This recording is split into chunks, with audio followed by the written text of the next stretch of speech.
qui dit qu'elle se fait toute seule, celle qui...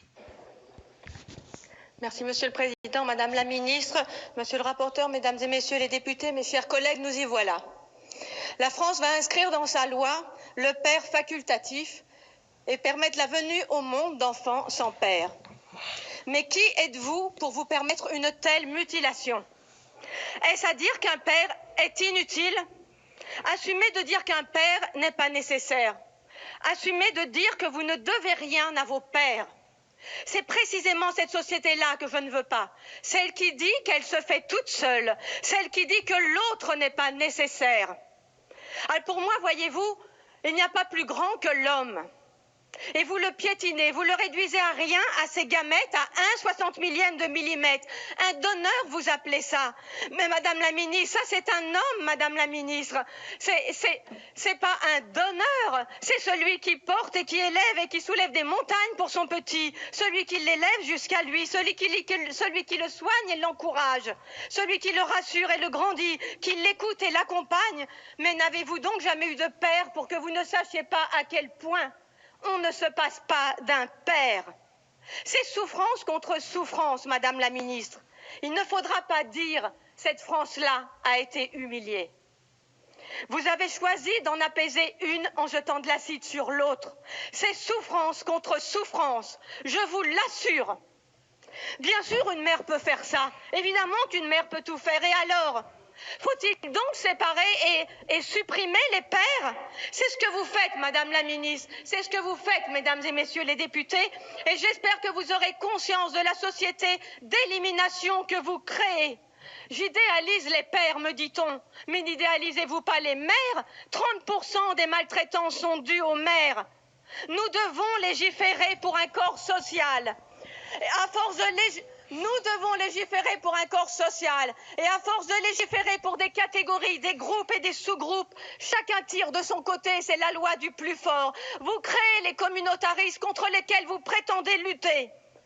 L'enfant est le témoin privilégié de la force de l'homme. Et lorsque l'homme devient père, cette force se transforme au service au plus petit. Lui seul peut apprendre ça à l'enfant et conjure ainsi la loi du plus fort. Et vous choisissez de faire sans eux, de ne prendre d'eux que ce qui vous intéresse, leurs gamètes, et de jeter le reste. Mais l'homme est un tout, Madame la Ministre. On ne prend pas que ses gamètes et jeter le reste.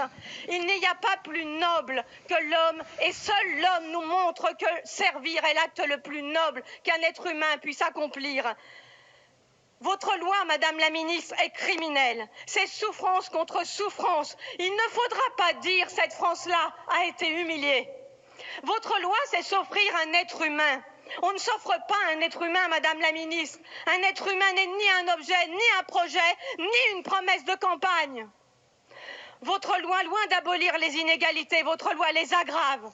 Votre loi soulève des questions de marchandisation du vivant, d'eugénisme, de sélection, le dévoiement du sens de la médecine et la voie du design de l'enfant parfait comme nous le voulons que vous déverrouilliez. Au-delà des bornes, il n'y a plus de bornes.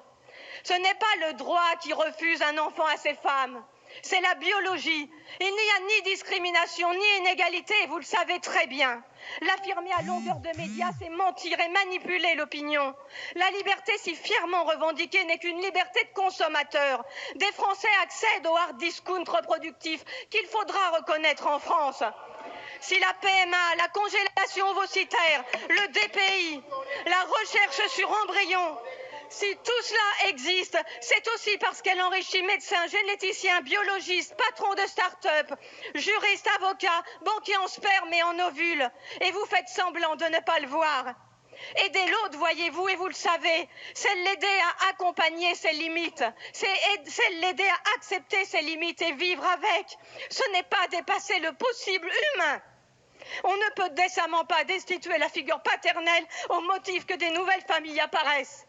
Produire des enfants sans père est une atteinte aux droits de l'enfant.